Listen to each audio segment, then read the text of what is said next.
হাসপাতালে তরুণী চিকিৎসক ধর্ষণ ও খুনের ঘটনার প্রতিবাদে সেখানে জুনিয়র ডাক্তারদের আন্দোলন চলছে। প্রতিবাদে সামিল হয়েছেন বহু মানুষ। আন্দোলনরত এক পড়ুয়া চিকিৎসক জানিয়েছেন, ন্যায় বিচারের দাবিতে তাদের আন্দোলন চলবে।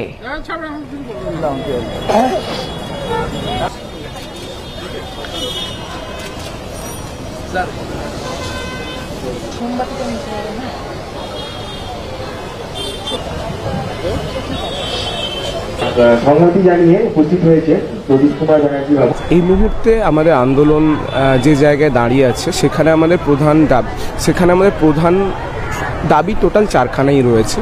একটা হচ্ছে যে 9 তারিখে যে নারকীয় ঘটনা আমরা আবিষ্কার করি, আমাদের কলেজের সিনিয়র দিদির উপরে যে ভয়ানক অত্যাচার করে তাকে খুন করার ঘটনা ঘটে, সেই ঘটনার স্বচ্ছ তদন্তের ভিত্তিতে যত দ্রুত সম্ভব সুবিচার অর্থাৎ জাস্টিস ফর অভয়া।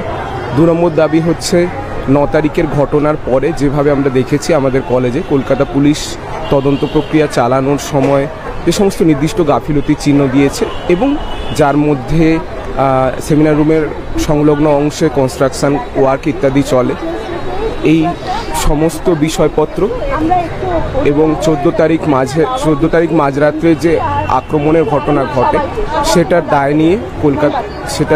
দায় নিয়ে কলকাতা পুলিশের কমিশনার অফ পুলিশ বিনীত গোয়েলের পদত্যাগ। 3 নম্বর হচ্ছে রাজ্যের সমস্ত মেডিকেল কলেজে ভয়ের পরিবেশকে দূর করে ডেমোক্রেটিক পরিবেশ পুনঃপ্রতিষ্ঠা করা। 4 নম্বর হচ্ছে রাজ্যের সমস্ত স্বাস্থ্যক্ষেত্রে ইনক্লুডিং মেডিকেল কলেজগুলোতে সমস্ত স্বাস্থ্যকর্মীদের জন্য ইনক্লুডিং মহিলা স্বাস্থ্যকর্মীরা তাদের সুরক্ষার জন্য প্রপার ব্যবস্থা করা।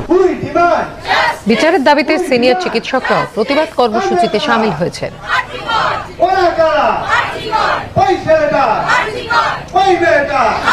টিচার্স ডেতে আমাদের ছাত্রীকে আমরা স্মরণ করলাম, তার আত্মার যেন তার বিচার পায়, তার ঠিক মতো বিচার হয়, সুবিচার পেয়ে সে তার আত্মা যেন শান্তি কামনা আমরা করছি। আমরা ডক্টরস টিচাররা আমাদের অভ্যাস আত্মার শান্তি চাই। যতক্ষণ না জাস্টিস পাচ্ছে ততক্ষণ পর্যন্ত আমাদের আন্দোলন আমাদের ধৃত সন্দীপ ঘোষের বিরুদ্ধে দুর্নীতি তদন্তে সিবিআই এর দুর্নীতি দমন শাখার একটি দল আরজিকর মেডিকেল কলেজ হাসপাতালে যায়। সন্দীপ ঘোষের বিরুদ্ধে একাধিক দুর্নীতির অভিযোগ উঠেছে। কেন্দ্রীয় তদন্তকারী সংস্থা এখন সেই তদন্ত চালাচ্ছে।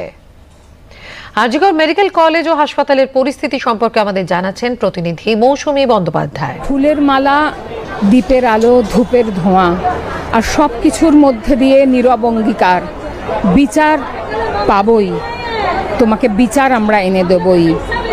বিচারের এই দাবিতেই আজ সরগরম আরজিকর চত্বর। চিকিৎসক, সহকর্মী, সহপাঠী, এমনকি সাধারণ মানুষও আজ সোচ্চার হচ্ছেন বিচারের দাবিতে। যতক্ষণ না বিচার পাওয়া যাচ্ছে ততক্ষণ এই আন্দোলন চলবে। প্রতিবাদের নানান ভাষা, কিন্তু এভাবেও যে প্রতিবাদ করা যায় তাই করে দেখালেন মালদা মেডিকেল কলেজের জুনিয়র ও সিনিয়র চিকিৎসকেরা। তারা পরিষেবা বন্ধ করে নয়, বরং গ্রামে গিয়ে অভয়া ক্লিনিক খুলে চিকিৎসা পরিষেবা দিলেন গ্রামের সাধারণ মানুষকে, তাও আবার সম্পূর্ণ বিনামূল্যে। আরজিকর কাণ্ডে জুনিয়র ও সিনিয়র চিকিৎসকদের এমনই অভিনব প্রতিবাদ চোখে পড়ল মালদার হবিবপুর ব্লকের আইহো এলাকায়। আজকে আমাদের অভয়াদির উদ্দেশ্যে তাকে স্মরণ করে আমরা এই অভয়া ক্লিনিক করছি মানুষের কাছে কাছে পৌঁছে যাওয়ার জন্য। কারণ আমরা তো হাসপাতালে কর্মবিরতি রেখেছি, কিন্তু মানুষের তো দরকার হচ্ছে না আমাদের।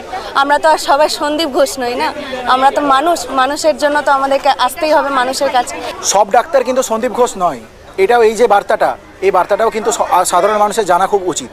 তাই আমরা মালদা মেডিকেল কলেজের পক্ষ থেকে, Malda medical college resident doctor অ্যাসোসিয়েশনের পক্ষ থেকে, এবং যেটা এই উদ্যোক্তা মেন যে যৌথ উদ্যোগ আমাদের West Bengal junior doctor forum, এই যৌথ উদ্যোগে আমরা এই অভয়া ক্লিনিক মানুষের বাড়িতে মানুষের পাশে পৌঁছে যাচ্ছি। প্রত্যেকটা সাধারণ মানুষ, প্রত্যেক স্তরের মানুষ এই আন্দোলনে কিন্তু আমাদের সাথে পায়ে পা মিলিয়ে এই আন্দোলনকে চালিয়ে যাচ্ছেন। তো জনসাধারণ যেরকম আমাদেরকে এই পুরো আন্দোলনটার জন্য সাহস জুগিয়েছে এবং আমাদের পাশে এসে দাঁড়িয়েছেন, সেজন্য আমাদেরও একটা নৈতিক কর্তব্য যে জনসাধারণের জন্য যাতে আমরা সমস্ত পরিষেবা যতটা সম্ভব ভালোভাবে আমরা সেই পরিষেবাটা দিতে পারি। সেই জন্যই কলকাতা সহ বিভিন্ন জেলায় এই অভয়া ক্লিনিক বিনামূল্যে হেলথ ক্যাম্প চালু করা হয়েছে, যাতে আমরা মানুষকে আরও এই পরিষেবা দিতে পারি, মানুষের পাশে দাঁড়াতে পারি এবং আমরা এবং জনসাধারণ সবাই মিলে, চিকিৎসক এবং জনসাধারণ সবাই মিলে এই আন্দোলনকে এগিয়ে নিয়ে যেতে পারি। বর্ধমান মেডিকেল কলেজ হাসপাতালে জুনিয়র চিকিৎসকরাও লাগাতার আন্দোলন চালিয়ে যাচ্ছেন। প্রতিবাদ আন্দোলনের পাশাপাশি নির্যাতিতার নামে আজ থেকে অভয়া ক্লিনিক খুলে বিনামূল্যে সাধারণ মানুষকে পরিষেবা প্রদান করছেন হাসপাতালের জুনিয়র চিকিৎসকরা। প্রতিবাদের ভাষা যেন বদলে গেল সেবায়। প্রেসক্রিপশনে লেখা হচ্ছে জাস্টিস ফর আরজিকর। আরজিকর কাণ্ডের প্রতিবাদে হাসপাতালের বহির্বিভাগের কাজ থেকে বিরতি নিয়েছেন জুনিয়র চিকিৎসকরা। তাই সাধারণ মানুষের অসুবিধার কথা মাথায় রেখে আজ সকাল থেকে টাউন হল প্রাঙ্গণে অভয়া ক্লিনিকে নাক, কান, গলা, অর্থ, মেডিসিন, শিশু, স্ত্রীরোগ, চর্মসহ বিভিন্ন বিভাগের রোগী দেখছেন তারা। মেডিকেল কলেজ হাসপাতালের চিকিৎসক কল্যাণ সরকার জানান, চিকিৎসার অভাবে মানুষ অসুবিধায় পড়ুন এটা তারা চান না, পাশাপাশি অভয়ার ন্যায় বিচারও চান। আমরা হাসপাতালে এটা এমার্জেন্সি পরিষেবা সব চালু রেখেছি, কিন্তু আমরা আউটডোরটা আমরা করছি না। কিন্তু আমাদের পরিবর্তে আমাদের চিকিৎসকরা তারা আমরা আউটডোরটা চালু রেখেছেন, কিন্তু আমরা এমার্জেন্সিটা আমরা চালু রেখেছি। কিন্তু তা সত্ত্বেও আমরা যাতে সাধারণ মানুষের কোনো অসুবিধা না হয় তার জন্য আমরা একটা অভয়া ক্লিনিক চালু করেছি। এই ক্লিনিকে মেডিসিন বিভাগ, শিশু বিভাগ, নাক কান গলা বিভাগ, চর্ম বিভাগ, তাছাড়া বাকি যে বিভাগগুলো আছে সেই বিভাগগুলো সচল রেখেছি আমরা এই অভয়া ক্লিনিকের মাধ্যমে, যেখানে বিনামূল্যে আমরা কিছু টেস্ট এবং কিছু ওষুধের ব্যবস্থা আমরা করেছি। এটা ডাক্তারবাবুদের আন্দোলনের দরকার আছে, আর আমাদেরও ডাক্তারবাবুদের দরকার আছে। উভয়েরই সবারই সব কিছু দরকার আছে। ভালো লেগেছে, এই উদ্যোগটা খুব ভালো। গত কয়েক বছরে ভারত পরিবেশ বান্ধব শক্তি উৎপাদনে বড় পদক্ষেপ নিয়েছে। ভারতের সৌর শক্তি উৎপাদন ক্ষমতা গত 10 বছরে 32 গুণ বেড়েছে। প্রথম আন্তর্জাতিক সৌর উৎসবের ভিডিও বার্তায় বলেছেন প্রধানমন্ত্রী Narendra Modi. The Vedas were texts composed thousands of years ago. One of the most popular mantras of the Vedas is about the sun. Even today, millions of Indians chant it daily. Many cultures across the world have respected the sun in their own ways. Most regions also have festivals related to the sun. This International Solar Festival brings the whole world together to celebrate the sun's impact. This is a festival that will help us build a better planet. তিনি আরো বলেন, ভারতের লক্ষ্য হলো এক বিশ্ব, এক সূর্য, এক গ্রিড। এই লক্ষ্য রেখে পৃথিবীকে এগিয়ে নিয়ে যাওয়া। In such a short time, the membership of ISA has reached a milestone of 100 countries. Additionally, 19 more countries are ratifying the framework agreement for attaining full membership. The growth of this organization is important for the vision of one world, one sun, one grid. Friends, in the past few years, India has taken many massive strides in green energy. We were the first G20 nation to achieve the Paris commitments in renewable energy. The remarkable growth of solar energy is key reason in making this possible. প্রধানমন্ত্রী নরেন্দ্র মোদী আজ Singapore সংসদে পৌঁছলে তাকে সে দেশের প্রধানমন্ত্রী Lawrence ওং উষ্ণ অভ্যর্থনা জানান। প্রধানমন্ত্রী মোদীকে গার্ড অফ অনার দিয়ে সম্মান জানানো হয়। এরপর প্রধানমন্ত্রী ভিজিটার্স বুকে স্বাক্ষর করেন।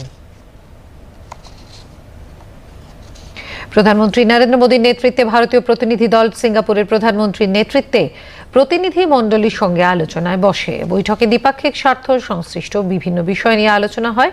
প্রধানমন্ত্রী বলেন, সিঙ্গাপুর ভারতের শুধুমাত্র কৌশলগত অংশীদারই নয়, বিকাশশীল দেশগুলির কাছে সিঙ্গাপুর প্রেরণা স্বরূপ।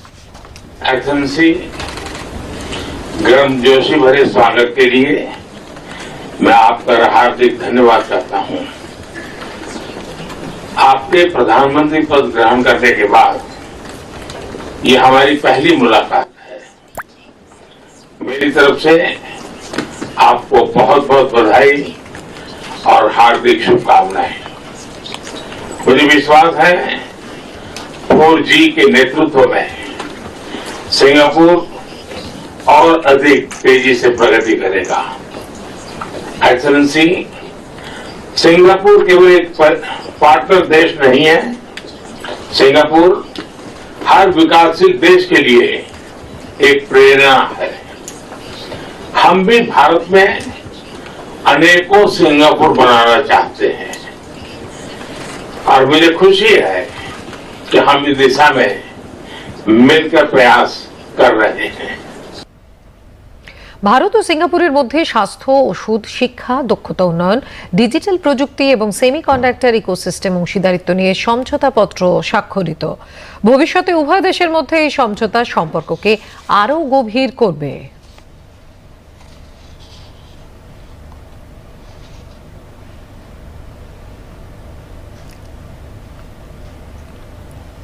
প্রধানমন্ত্রী নরেন্দ্র মোদী সিঙ্গাপুরের সেমিকন্ডাক্টর AEM ক্ষেত্রগুলি পরিদর্শন করেন। সেখানে কর্মরত প্রবাসী ভারতীয়দের সঙ্গে প্রধানমন্ত্রী মতবিনিময় করেছেন।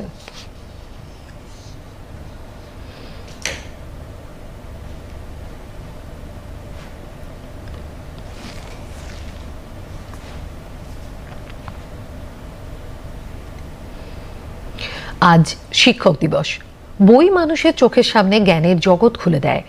বক্সার জঙ্গল ঘেরা বিখ্যাত পর্যটন কেন্দ্র রাজা ভাতখাওয়ার পাশে অবস্থিত একটি ছোট্ট গ্রাম পানিঝোরা। এই গ্রামের মানুষ 1 টাকা করে দিয়ে গড়ে তুলেছে বই গ্রাম।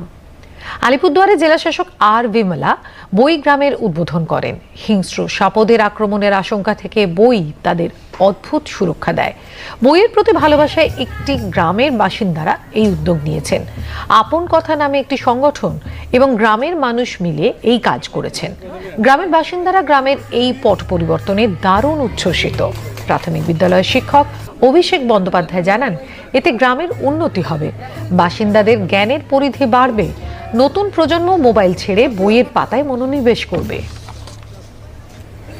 আমরা শুরু করেছিলাম সাধারণ মানুষের কাছে 1 টাকা ডোনেশন নিয়ে। গোটা ভারতবর্ষ থেকে 29,000 মানুষ 1 টাকা করে ডোনেশন পাঠিয়েছে। রাজা ভাতখাওয়ার ইতিহাস, কুমার গ্রামের ইতিহাস, আমাদের ডুয়ার্সের অঞ্চলের ইতিহাস, প্রকৃতি, আমাদের ফ্লোরা এবং ফনা সম্পর্কে জানতে পারবে। স্বাভাবিকভাবেই পর্যটকরা কিন্তু বেসিক একটা আইডিয়া, বেসিক একটা ধারণা কিন্তু ওই লাইব্রেরি অ্যাক্সেসের মধ্য দিয়ে পাবে বলেই বিশ্বাস করি। এবং এটা এই যে পুজোর মরশুম আসছে, তখন দেখব আমরা যে দক্ষিণবঙ্গ থেকে উত্তরবঙ্গমুখী পর্যটকরা তাদের কাছে যদি আমরা ঠিকঠাকভাবে পৌঁছে দিতে পারি, তাহলে কিন্তু অন্তত আশা করি এই বছরই পর্যটকের ঢল নামবে আমাদের পানিঝোরা গ্রাম। সমুদ্র পৃষ্ঠ বরাবর মৌসুমী নিম্নচাপ রেখাটি এখন পশ্চিম মধ্য এবং তৎসংলগ্ন উত্তর পশ্চিম বঙ্গোপসাগরের উপর দক্ষিণ পূর্ব দিক বরাবর পূর্ব মধ্য বঙ্গোপসাগর পর্যন্ত বিস্তৃত আছে। আগামী 24 ঘন্টায় সমগ্র দামোদর উপত্যকায় কোনো ভারী বৃষ্টির সম্ভাবনা নেই।